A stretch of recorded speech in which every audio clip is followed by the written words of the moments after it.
This student is determined to do well on the midterm coming up in a couple of weeks. He wants to pick a study method that is sure to help the information he is learning to stick. Which of these two study methods will help him ace that midterm? To review by rereading his notes and perhaps the text? Or for him to try to remember what is in his notes or the text? It turns out that trying to remember the learning material is a much more effective study method than is rereading the material. Let me explain. Decades ago, cognitive psychologists brought to light an unusual finding. Did you know that taking a test actually helps you better learn what you are being tested on? Researchers call this phenomenon the testing effect, the observation that people will better learn something if they take a test on it than if they simply review what they are learning instead. So, how does the testing effect work? Well, it is believed that something referred to as retrieval practice is responsible. And what is retrieval practice? Well, basically, it is practice at retrieving something from memory. In other words, it is the act of trying to remember what you have learned. If you close your eyes and try to remember the last thing that you read and the contents of what you read, you are engaging in retrieval practice. As simple as that. So, going back to the testing effect, what does your brain do when you try to answer a question on a test? It tries to remember what you have learned, right? That is why the testing effect is sometimes referred to as retrieval practice, because you engage in retrieval practice when you take a test.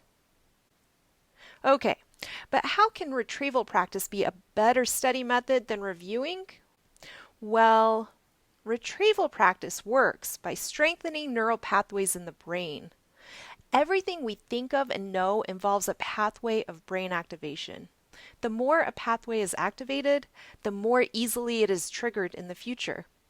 When we first learn something, we need to reactivate that neural pathway multiple times to increase the chances that we will be able to access it in the future when we need it. Retrieval practice is kind of like a hiking trail. The first time someone treads new ground, that person is stomping through weeds and grasses.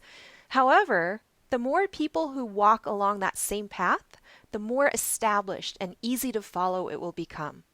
It is the same with the brain and the new things that we learn. And why doesn't rereading or reviewing do this for us? The problem with rereading is that it is a very different process from remembering. Rereading simply makes us better at reading what's in our notes or what's in the textbook chapter. In fact, it often gets students into trouble because they confuse the ease in which they can read the material with learning. They think that they have learned the material when in fact they have just gotten really good at reading it. And if you think about it, it makes sense that if you want to be able to remember something in the future, you need to actually practice the act of remembering it. You wouldn't expect to get better at playing chess by reading the rules of the game over and over, would you? Another common misunderstanding among students and teachers alike is that the more information that can be stuffed into students' brains, the better they will learn it. In fact, it is really the opposite. Students should be practicing getting information out of their heads through retrieval practice. I really like how Robert Bjork, a retrieval practice researcher, puts it. We should input less and output more. So, hopefully you are now sold on the importance of retrieval practice as a study method. But how can you incorporate retrieval practice into your study routine? Let's take a look at 6 methods to try. Number 1, practice tests. We already talked about testing as a retrieval practice method. If your instructor doesn't already provide you with practice quizzes, create your own and exchange them with a fellow student. Number 2, flashcards.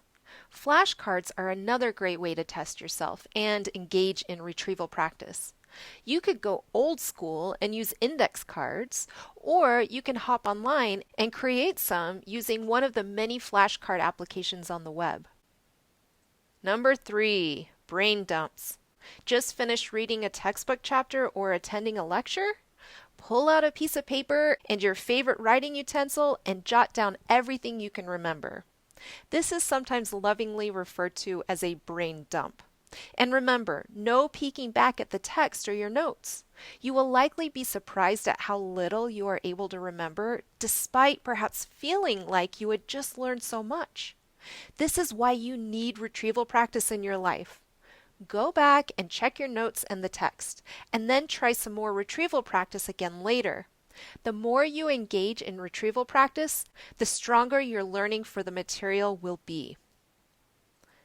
Also, before starting that next textbook chapter or heading to the next lecture, do a brain dump of everything you can remember from the previous chapter or the previous lecture. Bonus points if you can do this for material you learned earlier in the term. And if you need help getting started, pull out your syllabus, pick a day at random, and then practice retrieving everything you can remember from that session. This one is number 4, before new learning brain dumps. Don't have time for a brain dump? That's okay, because we have number 5, main points. Make things simple and just try to recall the top 2 or 3 key points or what seemed to be the most valuable information. Was there a reoccurring theme that seemed to tie everything together? Finally, number 6, tell a friend. You don't have to write down what you retrieve from memory. Find a friend and tell that person what you have learned. Like what you have learned in this video? For more information on retrieval practice and more ideas on how to do it, check out these resources.